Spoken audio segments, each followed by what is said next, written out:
Rádio Rio de Janeiro, a emissora da fraternidade, passa a apresentar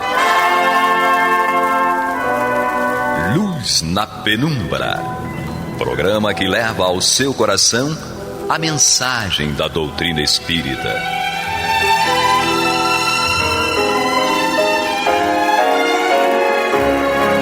E com vocês, Eduardo Araújo, para o estudo de O Livro dos Médiuns, da obra codificada por Allan Kardec. Olá, prezados amigos da Rádio Rio de Janeiro, sejam todos muito bem-vindos. Estamos aqui reunidos, eu, Eduardo Araújo, Maria de Fátima Miranda, seja bem-vinda. Que Jesus nos conduza, nos ampare. Paulo Renato. Nosso Senhor Jesus Cristo nos abençoe no entendimento. Pablo lá na parte técnica, para juntos estudarmos o Livro dos Médiuns de Allan Kardec. Livro maravilhoso aí. Eu sempre, quando eu conhecia a doutrina, eu ficava assim, meu Deus, eu vou ler o Livro dos Médiuns. Eu não tinha a menor ideia do que era isso, mas eu achava muito legal. E foi realmente muito importante aí o estudo do Livro dos Médiuns para eu compreender o que era mediunidade, já que eu era muito medroso, eu era apavorado. Esse negócio de espírito para mim, olha, eu ficava desesperado. E aí eu fui estudando, fui compreendendo, e aí o medo sumiu, né? Graças a Deus. A ignorância é algo terrível, né? Quando a gente conhece, quando a gente estuda, a gente consegue enxergar muito melhor coisas que nos assustavam, que a gente achava que era muito complicado, e não é. Então vamos lá, pega seu Livro dos Médiuns aí, vamos com a gente. Estamos no capítulo 1º do Livro dos Médiuns, no tópico A Espíritos. Já lemos o número 1, né? O primeiro tópico aqui. Já começamos o número 2. Estamos aí no número 2, o primeiro, segundo. Agora vamos ao terceiro parágrafo aí do segundo item, né? Então, capítulo 1, tá? O item 2, no seu primeiro, segundo, terceiro parágrafo. Correto, Miranda? Isso. Tá, então vamos lá. Então vamos ver aqui, lembrando que Allan Kardec estava falando no programa passado, nós começamos a conversar sobre isso, sobre a questão do céu e inferno. Vamos aprofundar um pouquinho nessa questão hoje. Iniciando aqui, diz Kardec: não podendo a doutrina da localização das almas harmonizar-se com os dados da ciência, outra doutrina mais lógica lhes assina, por domínio, não um lugar determinado e circunscrito, mas o espaço universal. Formam elas um mundo invisível no qual vivemos imersos, que nos cerca e acotovela incessantemente.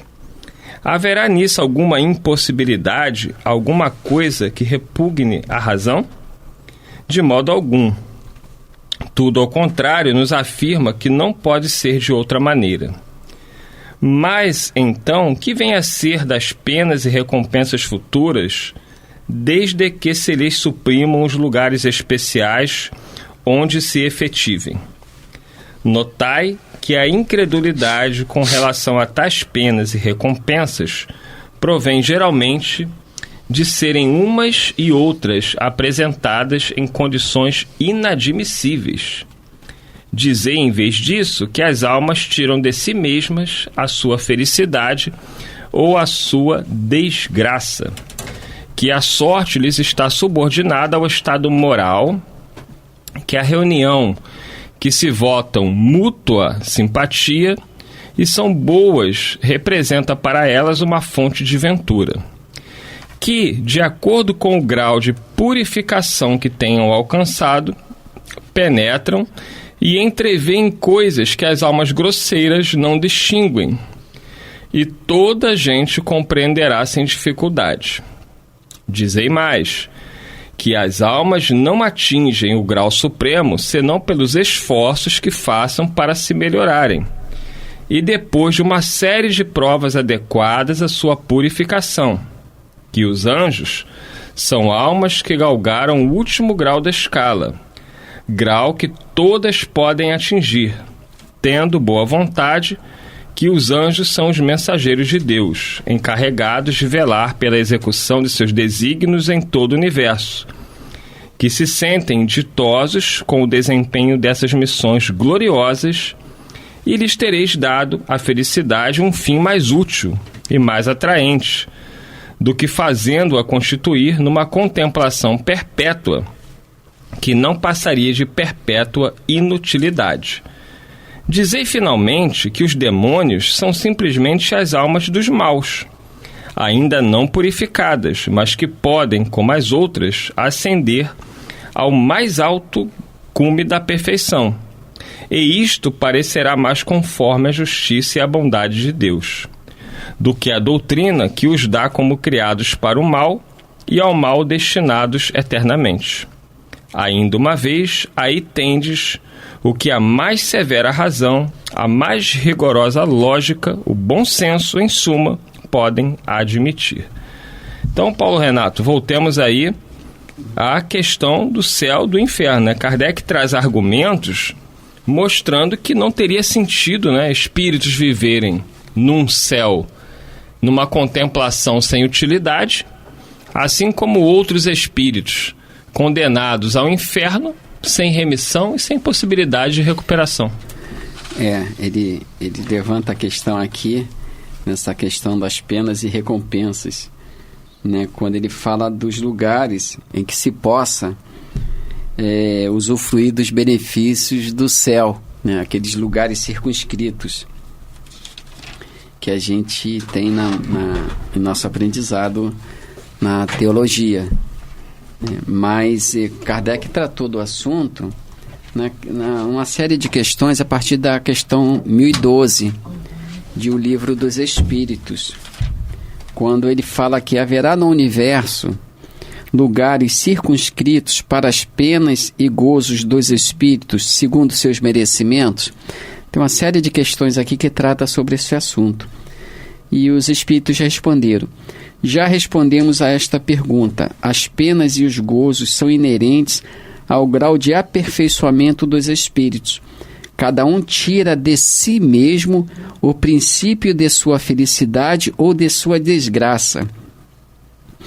Então ele fala: e como eles estão por toda parte, nenhum lugar circunscrito ou fechado existe especialmente destinado a uma ou outra coisa. Quanto aos encarnados, esses são mais ou menos felizes ou desgraçados, conforme é mais ou menos adiantado o mundo em que habitam. Então, tem uma série de questões aqui que Kardec levantou com os espíritos sobre essa questão de purgatório, né? Que se deve entender por uma alma penar, em que sentido se deve entender a palavra céu. É interessante que aqueles que queiram aprofundar o conhecimento nessa área específica, consulte aqui o Livro dos Espíritos.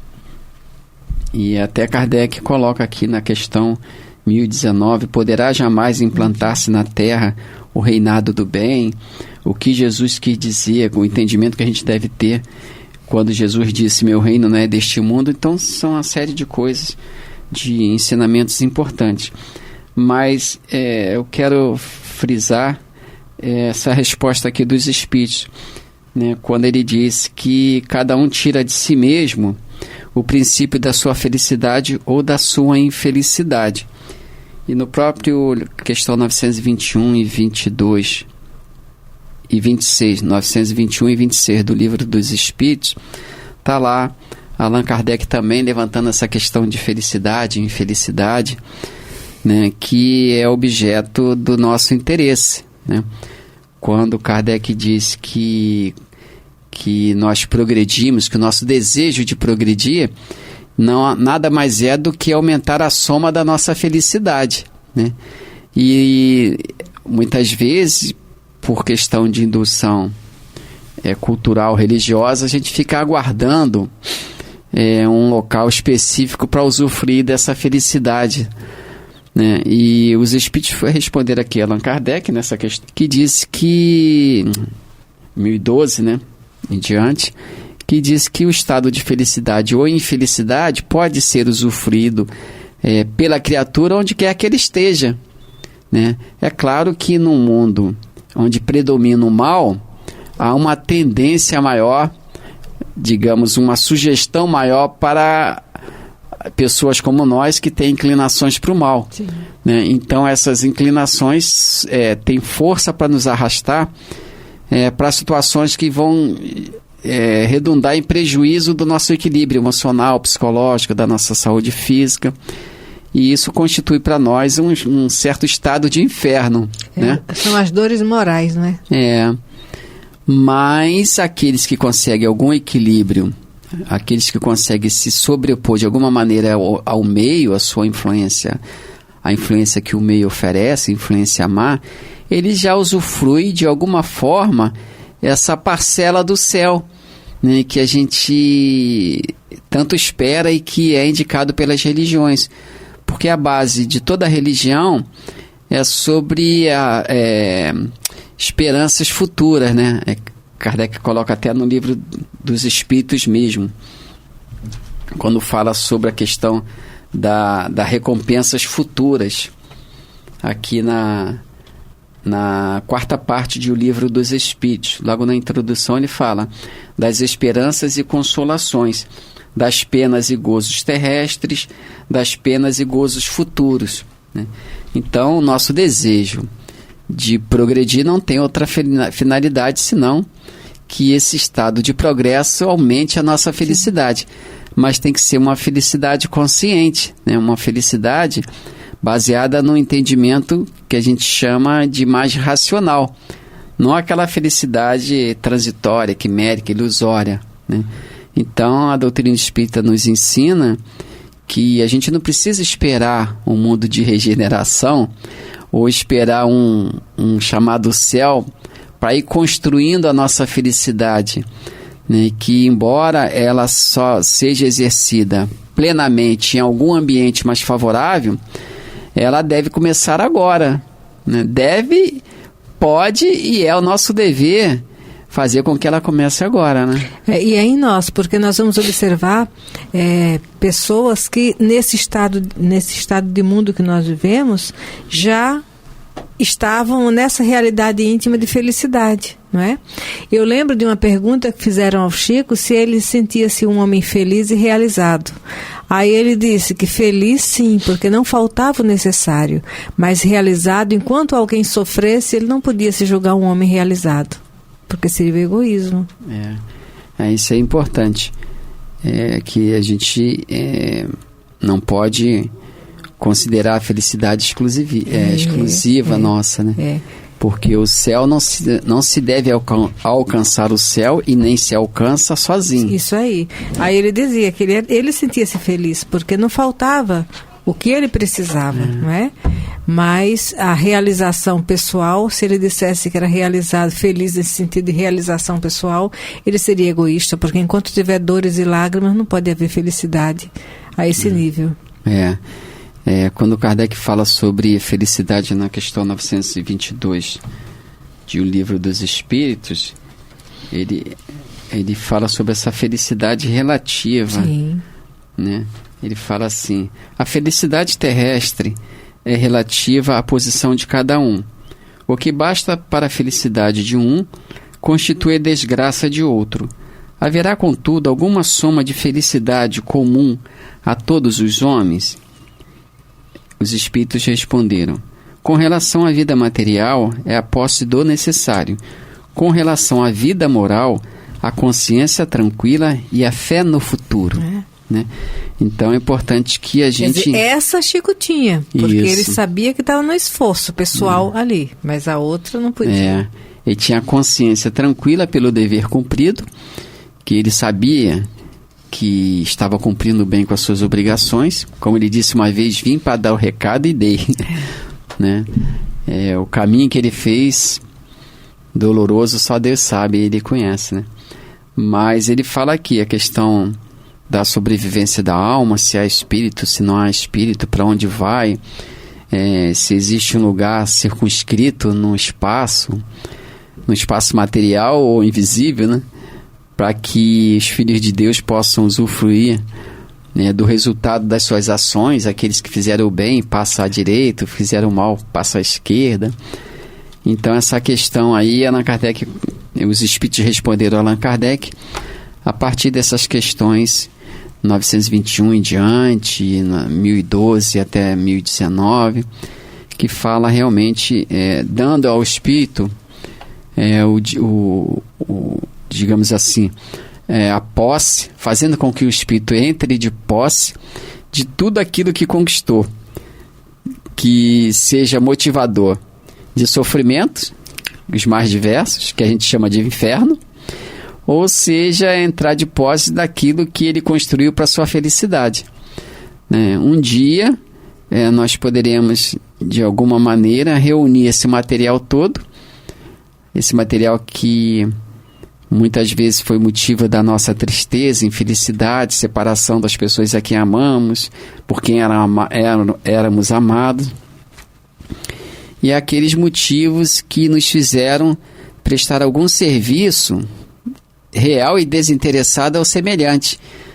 Então, esse material todo que o Emmanuel chama de armazém, a gente retira do nosso armazém mental, do nosso armazém, que é nossa herança psíquica. A gente retira esse material todo, um dia a gente vai retirar isso tudo, avaliar e ver a proporção de felicidade que ele nos trouxe ou de tristeza que ele nos proporcionou. E nesse sentido nós vamos entrar nas questões 990 e diante do livro dos Espíritos, quando os Espíritos falam sobre a questão da duração das penas, Então nós, com a própria avaliação, quando estivermos um pouco mais lúcidos, no sentido espiritual, a gente vai rogar aos benfeitores amigos que nos possibilite o retorno à reencarnação, para que a gente faça direito aquilo que a gente fez mal feito ou abandonou, porque aquela situação às vezes pode estar gerando em nós, embora em convivência com os benfeitores amigos, mas pode estar gerando em nós algum desconforto, A gente convivendo com pessoas mais equilibradas, a gente descobre a própria miséria, Verdade. A gente, quando está junto com os nossos afins, a gente se sente muito confortável, porque o outro é igual a mim ou pior, e a gente se sente muito feliz com isso. Mas diante do que tem luz, a gente descobre a própria sombra. E um pouco mais amadurecido, isso vai nos incomodar, Mas é uma incomodação positiva, como a gente observa lá no Fred Figner, o irmão Jacob, eu voltei, no livro Voltei, que ele ficou incomodado lá nessa incomodação positiva, com a luz que os amigos dele possuíam, e ainda não estava nele. Então, acho que é isso, a gente vai descobrindo que em muitos momentos da nossa vida nós usufruímos de algum céu, Por algum motivo a gente está muito feliz. Até para nos impulsionar, para não nos desanimar. Nos lembramos de Paulo, o amor do Cristo me constrange. O bem que eu quero ainda não faço, mas o mal que eu não quero, quer dizer, ele na companhia daqueles que estiveram com Cristo. E ele lendo o Evangelho e sentindo a vibração de Jesus, era um impulso para que ele não desanimasse. O que não sempre é fácil, Tem que se ter uma firmeza de vontade muito grande e tem que se olhar para o futuro. Determinação. Kardec diz no próprio Obras Póstumas que nos momentos em que ele fraquejava, porque as pressões eram grandes dentro da própria Sociedade de Paris, quando ele se sentia um pouco mais frágil, assim, no campo emocional, ele se projetava por antecipação no campo mental. Acima da humanidade. Se colocava lá no mundo espiritual, olhando as coisas todas, como estavam se dando. E isso trazia para ele um certo conforto, momentâneo, mas um certo conforto, que era a motivação para ele continuar. Consolidava a fé, a certeza. Então, acho que é isso que a gente precisa, olhar para o futuro.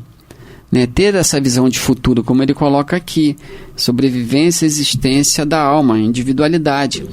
A gente tem que olhar para isso, né? Para que a gente adquira uma certa fortaleza de fé. Porque se nós formos fazer uma avaliação precipitada e imediatista, não dos outros, mas de nós mesmos, a gente acaba ficando desesperado. É o desespero. A gente fala, meu Deus, estou condenado. Sabe, às vezes eu fico refletindo André Luiz, né? Porque quando ele recebe, quando ele é resgatado daquele estado emocional que ele está, e vai para a colônia, depois ele vai dar nosso lar ele se despe para a gente, mostra as limitações, as mazelas, os equívocos, a ânsia dele, mas tem algo no André Luiz que faz a diferença para quem está estudando a doutrina espírita. Em momento nenhum ele se permitiu parar, não é? Ele desanimou e não se constrangeu a ponto de fugir de si mesmo. Essa é a grande lição de André Luiz para nós. Isso mesmo. É o encontro da criatura consigo mesma, né? E a gente tem medo de nós mesmos. Sim, a gente enfrenta os outros com uma galhardia, com uma força. Né? A gente não tem medo da espada, não tem medo da língua do outro, da maledicência. Maria. Às vezes a gente se acha muito corajoso, mas quando se defronta conosco mesmo, que a gente olha para o próprio espelho, a gente verifica aquilo que acho que o Kelvin Van Dyne chama Sem de... Jesus seria loucura. É impossível. É por isso que Paulo falava, ai de mim se não pregar o evangelho. Porque o trabalho do bem, ele nos possibilita a companhia dos benfeitores espirituais, que vão nos secundando na tarefa. A gente observa muito isso no Paulo de Tarso, especialmente. Os benfeitores espirituais orientando ele o tempo todo naquilo que ele deveria falar, naquilo que ele deveria fazer, onde deveria ir. Isso. Né? Então, sem essa ajuda espiritual, eu acho que os nossos pés ficariam chumbados. É um pântano, ou então o pântano. A gente não conseguiria andar, porque a autocompreensão e o auto-perdão ainda não fazem parte de nós. Eu acho que a nossa consciência aponta tantos erros, são muitos dedos apontados para nós, e a gente não consegue dar conta de todos eles. É verdade. Então os Espíritos vêm falando para nós, né? O céu que você espera pode parcialmente ser vivido aqui, né? O que você não fizer hoje, vai fazer amanhã, né? Os insucessos de hoje poderão se tornar sucessos de amanhã, porque haverá outras possibilidades, outros retornos ao corpo físico. E o ouvinte, né, que está aí raciocinando a realidade íntima dele e ouvindo tudo isso, nos lembramos ainda do André Luiz, quando ele retorna da visita ao lar, né? E fica sentindo aquele vazio. E a Narcisa fala para ele, a sua taça está vazia, mas convida ele a encher essa taça com os novos valores que ele está despertando. Porque aquele que está nos ouvindo agora, passando por situações que nós desconhecemos, com detalhes, mas fazemos uma ideia pela realidade que nós estamos vivendo na Terra, não é? Então, que não se permita o desânimo, nem desistir de si mesmo, julgando que a taça está vazia, porque Jesus, Ele é quem é para nós, porque nesses momentos Ele não nos deixa sós em momento nenhum, mas nesses momentos o acolhimento é todo especial. É isso mesmo. A doutrina espírita tem essa função consoladora nesse sentido. Ela não só consola acalmando as nossas ansiedades, mas ela consola também porque dá para nós um futuro promissor, dá para nós a possibilidade de que a certeza de que a vida vai melhorar, né? As situações, tanto de felicidade quanto de que a gente chama de infelicidade, são passageiras, realmente passageiras. Isso. A gente observa isso na história, né? As gerações que se sucederam às gerações, as civilizações que se sucederam às civilizações, as pessoas muito felizes que se sucederam a outras pessoas muito felizes. É verdade. Então é importante considerar isso. A vida prossegue sempre. É isso aí. A vida prossegue sempre, mas o programa por hoje não prossegue porque o tempo acabou. Mas o programa prossegue na semana que vem. Se Deus quiser, aqui estaremos. Obrigado, Paulo Renato, Maria de Fátima Miranda, Pablo e todos vocês que nos acompanharem em mais um programa Luz na Penumbra com estudos do Livro dos Médiuns de Allan Kardec. Muita paz a todos. Você está ouvindo o programa Luz na Penumbra.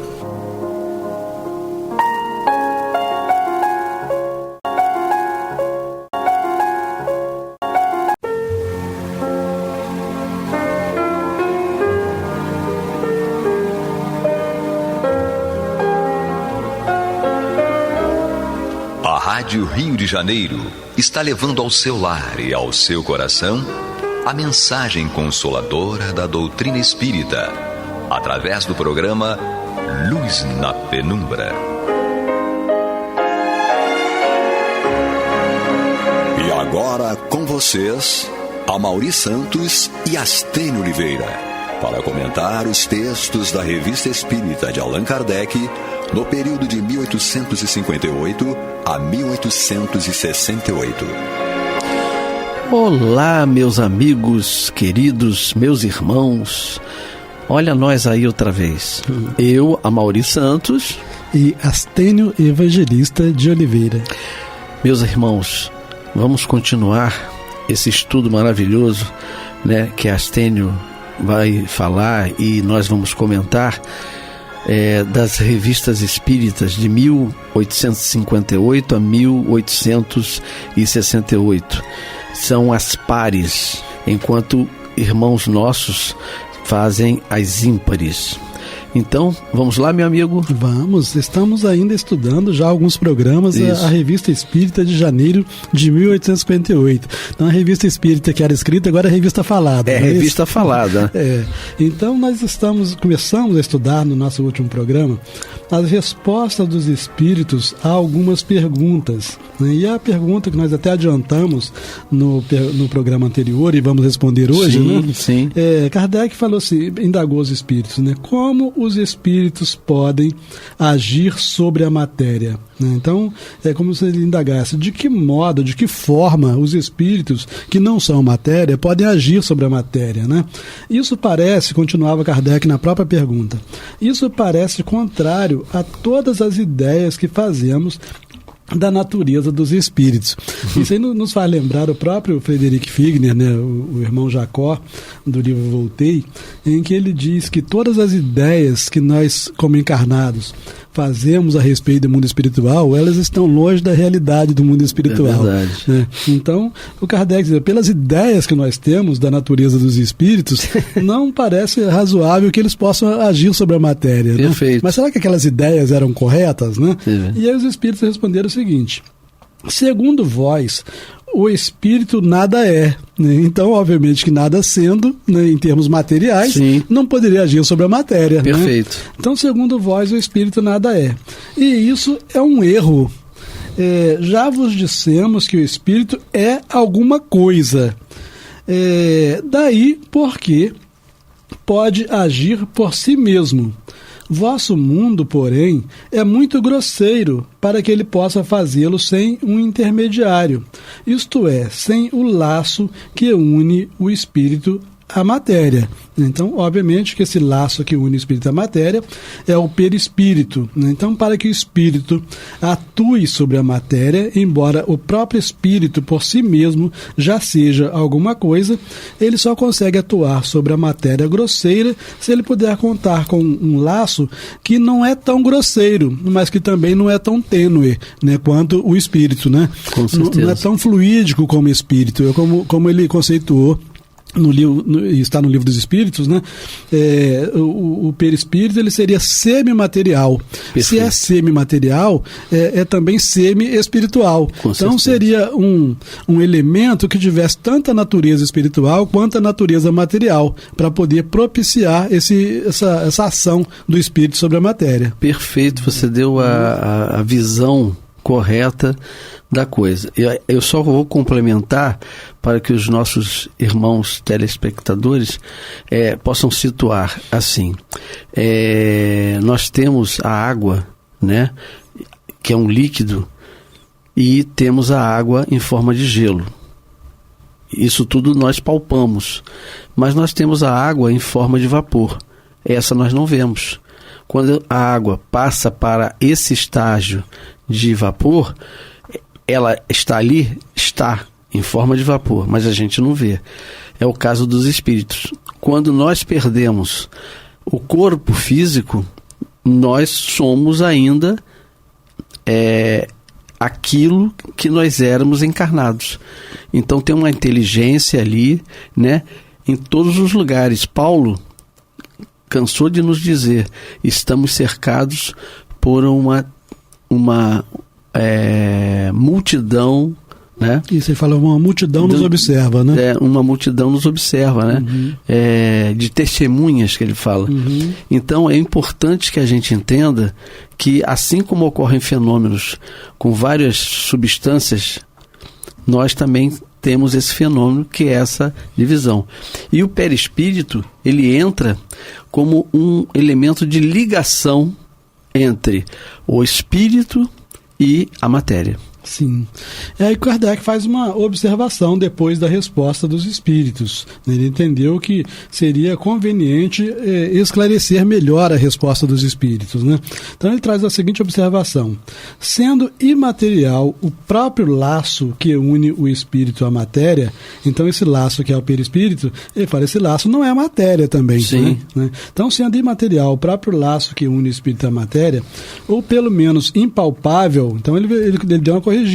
Ele falou assim, porque se primeiro ele fala imaterial, ele fala, pode ser que até que não seja imaterial, mas impalpável é. Com certeza, é certo. Então, sendo imaterial o próprio laço que une o espírito à matéria, ou pelo menos impalpável, essa resposta não resolveria a questão se não tivéssemos o exemplo de forças igualmente imponderáveis agindo sobre a matéria. Então ele fala assim, se nós não conhecêssemos outras forças imponderáveis agindo sobre a matéria, ficaria difícil entender essa resposta dos espíritos, né? Então ele fala, é assim que o pensamento, e o pensamento é imponderável, tá certo? É assim que o pensamento é a causa primeira de todos os nossos movimentos voluntários. Super interessante, né? Porque antes que eu faça algum movimento que seja voluntário, ou seja, o movimento que eu quero fazer, teve um pensamento, e foi o pensamento que movimentou a minha mão, movimentou o meu braço, a minha perna, etc., para praticar um ato. Então é um elemento imponderável, provocando os movimentos ponderáveis, né? Então fala assim, o pensamento é a causa primeira de todos os nossos movimentos voluntários, que a eletricidade, que também é imponderável, né? Derruba, levanta e transporta massas inertes. De fato, de não se conhecer o motor, seria ilógico concluir que ele não existe. O espírito pode, pois, ter alavancas que nos são desconhecidas. A natureza prova diariamente que o seu poder não se detém no testemunho dos sentidos. Nos fenômenos espíritas, a causa imediata, ou seja, a causa próxima, é incontestavelmente um agente físico. Mas a causa primeira, né, ou a causa imediata, né, é uma inteligência que age sobre esse agente, como o nosso pensamento age sobre nossos membros.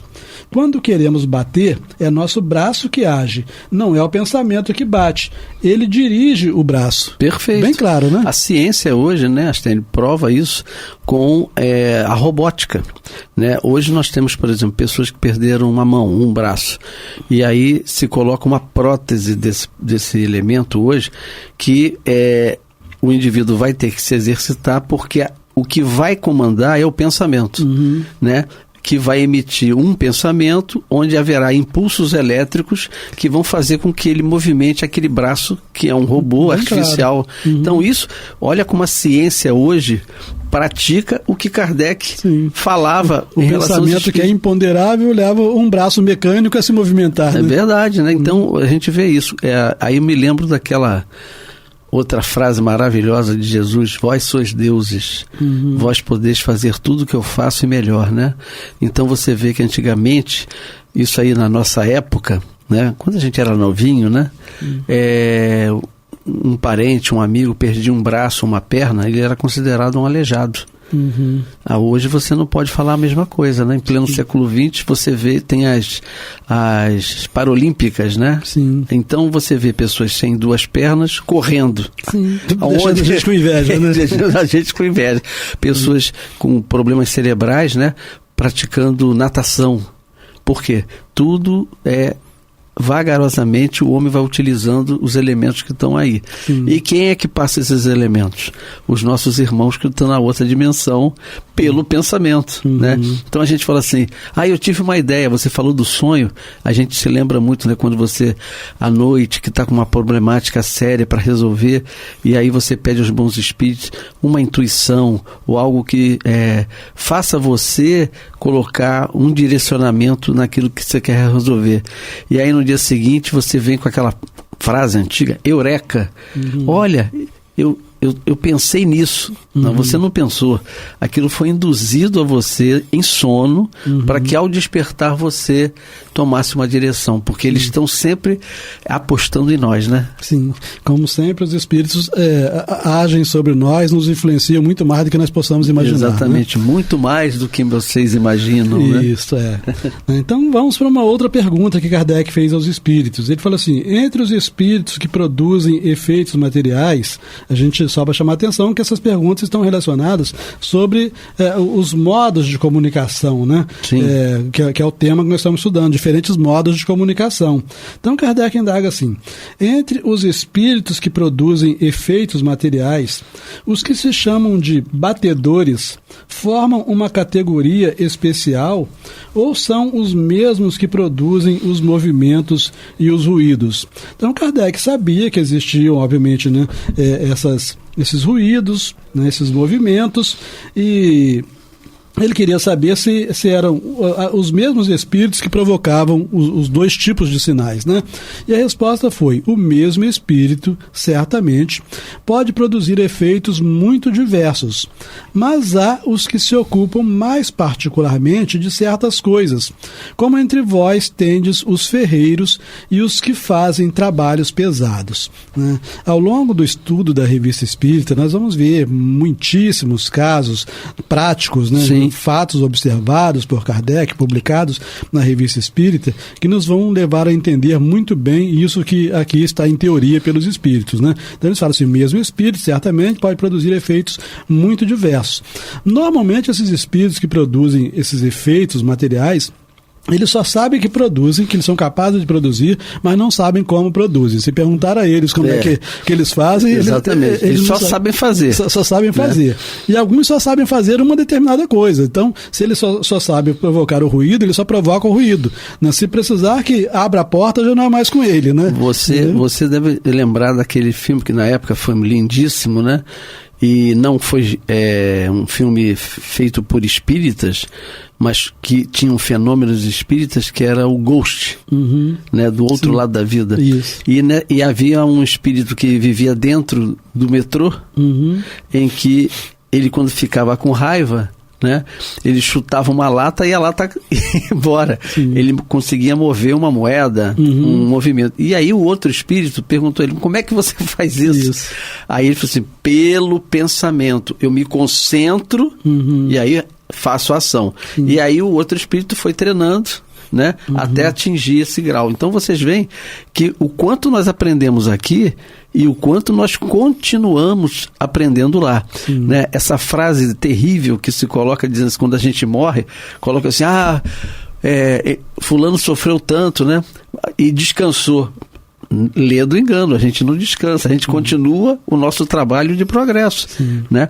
E vamos em frente, porque André Luiz era médico, né, na Terra. Quando ele passou para o plano espiritual, ele continuou aprendendo, até aprendeu muito mais do que ele sabia, porque ele era intolerante aqui, ele era egoísta, e lá ele aprendeu, ele teve que se reformular em todos esses aspectos, ter boa vontade, ter tolerância, e isso é pior do que você almejar uma profissão encarnado e estar nela. Porque você tem que se reestruturar intimamente, né? É você voltar para trás e caminhar, né? Nos sentimentos. Então, é um lendo engano que quando a gente morre a gente vai descansar. Não.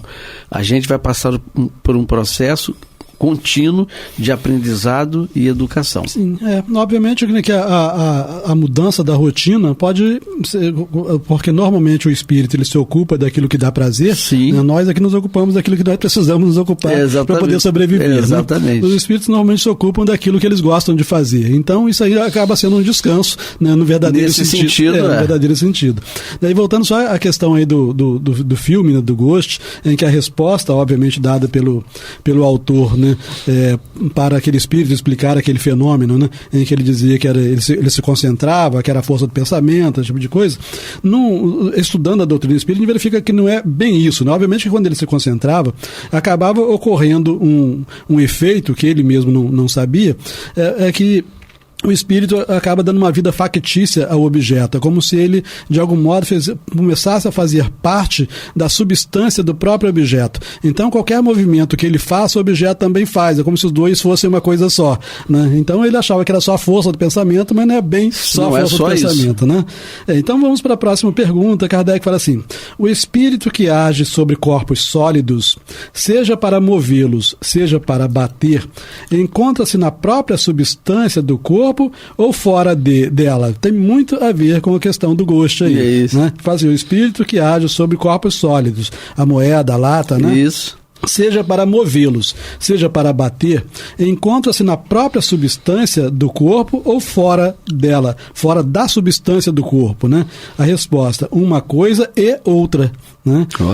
Dissemos que a matéria não é um obstáculo para os espíritos. Eles penetram tudo. Né? Então, para que haja movimento, em princípio, é preciso que o espírito tenha penetrado a matéria.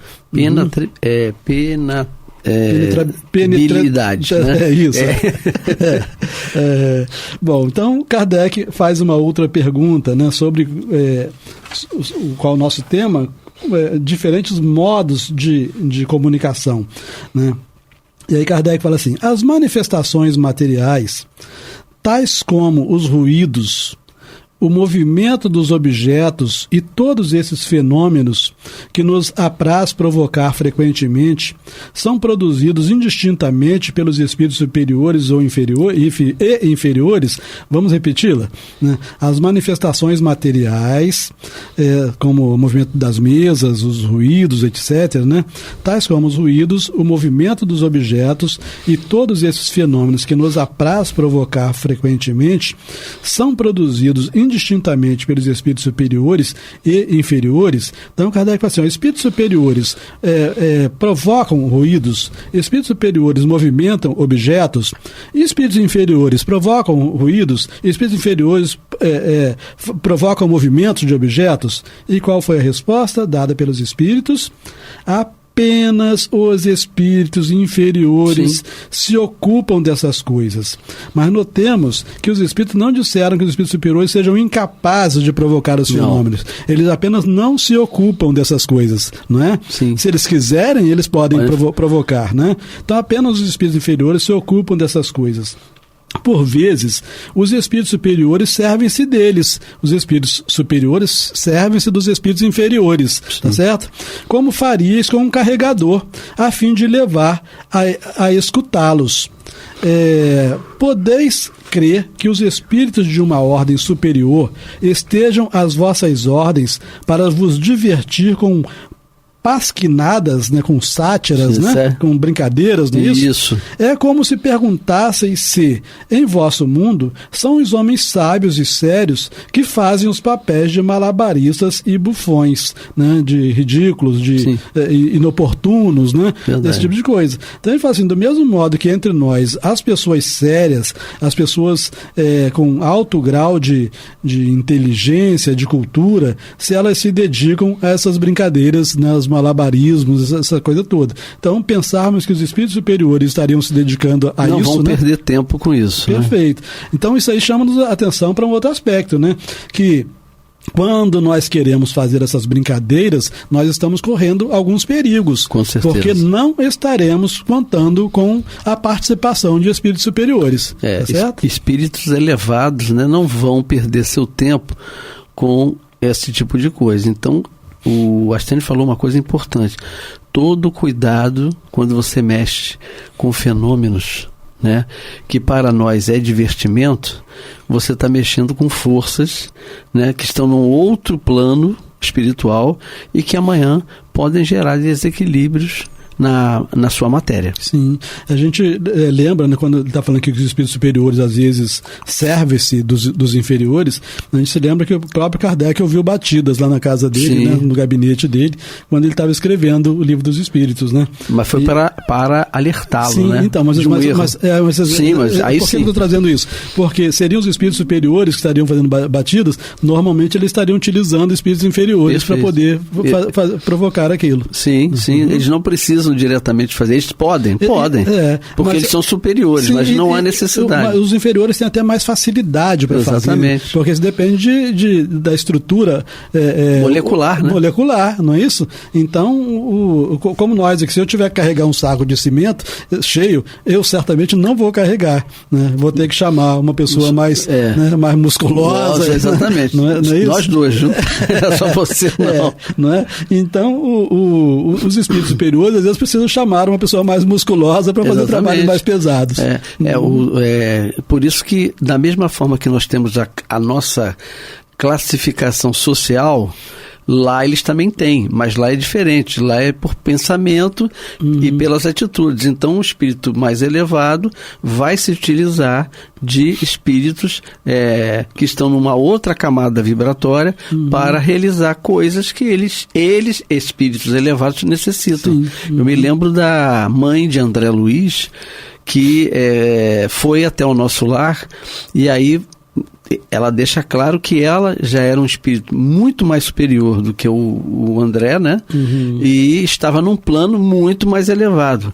Tanto é que ela diz para ele, enquanto você estava no umbral, né, eu te acompanhei. Mas ela, por ser um espírito evoluído, ela o via. Sim. Mas ele não conseguia vê-la. Sim, questão vibracional. Vibracional. Né? E que já estamos de novo caminhando para o final do programa. Rapaz, não dá nem para a gente brincar, né? Mas aí vamos prosseguir aqui. O Kardec, ele traz uma observação, né, em que ele fala assim, os espíritos que se revelam por efeitos materiais são, em geral, de ordem inferior. Em geral, ele não está dizendo que em todos os casos. Exatamente. Né? Os espíritos que se revelam por efeitos materiais são, em geral, de ordem inferior.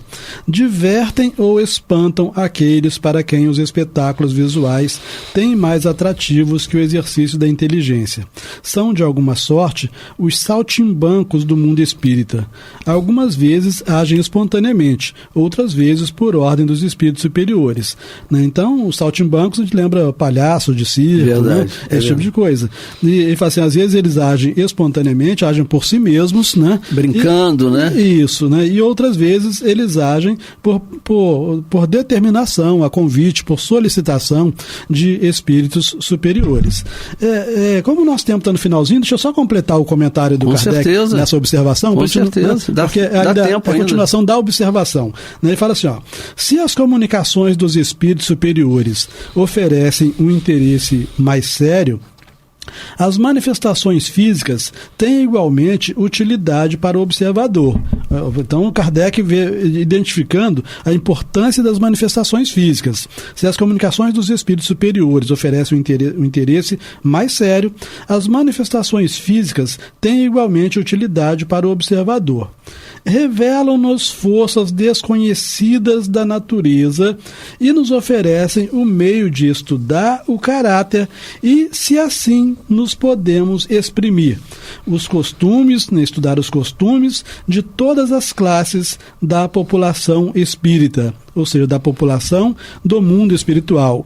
E é interessante, né, que ele fala assim, estudar os costumes de todas as classes da população espírita, ele não está se referindo só àqueles que habitam as esferas espirituais, porque nós temos uma grande população espírita na própria esfera física. Com certeza. Né, habitando conosco, entrando nos nossos lares, participando das nossas mesas, né, e daí por diante. Mas o que Kardec está colocando, que não somente os espíritos superiores têm algo a nos ensinar, né, que os espíritos inferiores também podem ser muito úteis nesse nosso estudo do mundo espiritual. Vamos fazer uma analogia para terminar.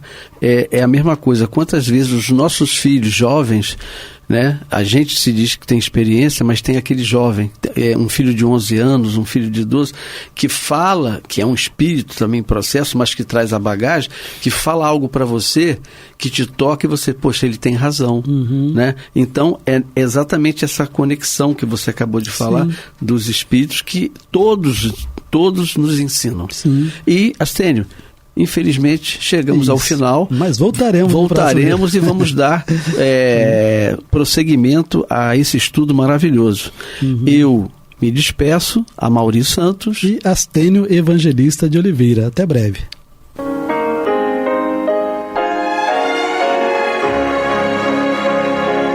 E vamos ouvir agora a prece de encerramento de nosso programa, na voz de Geraldo de Aquino.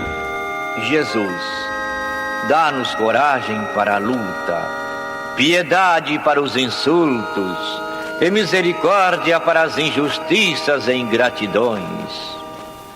Limpa nossa alma de inveja e ambições mesquinhas, de ódio e de vingança o nosso caminho. E que dentro em pouco, ao recolher-nos de novo ao calor do nosso leito, para que o sono nos dê a paz e o esquecimento das tristezas humanas, possamos sentir, Senhor, no mais íntimo de nosso ser, a doçura indefinível do Teu amor e a grandeza incomparável da Tua divina presença. Que assim seja.